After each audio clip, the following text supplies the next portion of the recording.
Iran supreme leader Ayatollah Ali Khamenei మరణించారు. ఫిబ్రవరి 28న America, Israel సంయుక్తంగా ఇరాన్పై భారీ ఎయిర్ స్ట్రైక్స్ చేశాయి. ఈ దాడుల్లో టెహ్రాన్లోని ఖమేనీ నివాస సముదాయంపై మిసైల్ దాడి జరిగింది. ఇరాన్ స్టేట్ మీడియా, అంతర్జాతీయ వార్తా సంస్థలు ఖమేనీ మరణాన్ని ధృవీకరించాయి. ఇది ఇరాన్ చరిత్రలో ఒక పెద్ద మలుపు. ఖమేనీ 1989 నుంచి 36 సంవత్సరాల పాటు ఇరాన్ను కఠినంగా పరిపాలించారు. ఈ ఘటన ప్రపంచవ్యాప్తంగా సంచలనం రేపింది. ఇరాన్ 40 రోజుల మౌన వేడుకలు ప్రకటించింది. ఇప్పుడు ఇరాన్లో కొత్త సుప్రీం లీడర్ ఎన్నిక కోసం ప్రక్రియ ప్రారంభమైంది.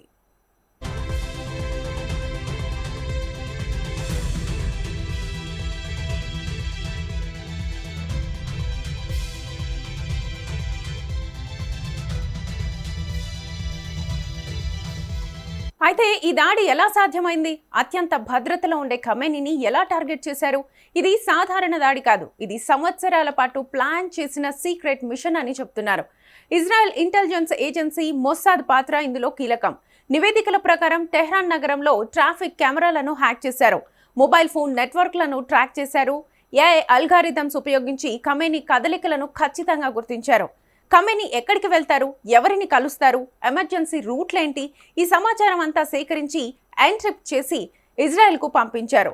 ఇక అమెరికా సిఐఏ కూడా ఈ ఇంటెలిజెన్స్ లో సహకరించింది. ఫిబ్రవరి 28న ఖచ్చితమైన సమాచారంతో మిసైల్ దాడి జరిగింది. ఈ ఆపరేషన్ కేవలం 60 సెకండ్లలో పూర్తయింది.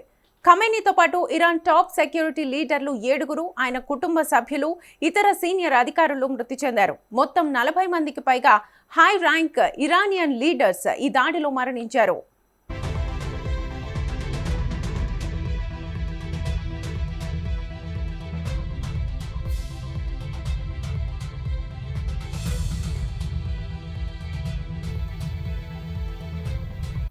ప్రపంచంలో అత్యంత శక్తివంతమైన రహస్యమైన ఇంటెలిజెన్స్ ఏజెన్సీలలో ఒకటి మొస్సాద్. ఎక్కడ చీమ చిట్టుకుమన్నా తెలిపే సంస్థ అని పిలుస్తారు. దశాబ్దాలుగా ఇరాన్పై దృష్టి పెట్టింది. ఇది ఎన్నో విజయవంతమైన ఆపరేషన్లను చేసింది. ఉదాహరణకు 1976లో ఎయిర్ ఫ్రాన్స్ విమానం హైజాక్ అయినప్పుడు ఇజ్రాయెల్ చేసిన ఆపరేషన్ థండర్ బోల్ట్ కూడా ఉంది. ఆ ఆపరేషన్లో మృతి చెందిన లెఫ్టినెంట్ కల్నల్ యనాథన్ నెతన్యాహు ప్రస్తుత ఇజ్రాయెల్ ప్రధాని బెంజమిన్ నెతన్యాహు సోదరుడు. ఆ తర్వాత ప్రతీకారంగా Mossad popular front for the liberation of Palestine నేత వాది హద్దాద్ను టార్గెట్ చేసింది.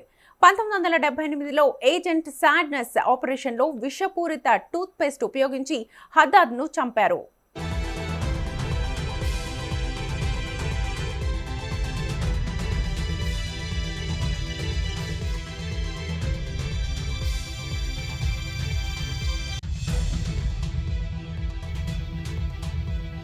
2024లో లెబనాన్లో హెజ్బుల్లా మిలిటెంట్ల పేజర్లు పేలిన ఘటనలో కూడా మొస్సాద్ పాత్ర ఉందని అంతర్జాతీయ మీడియా చెప్పింది.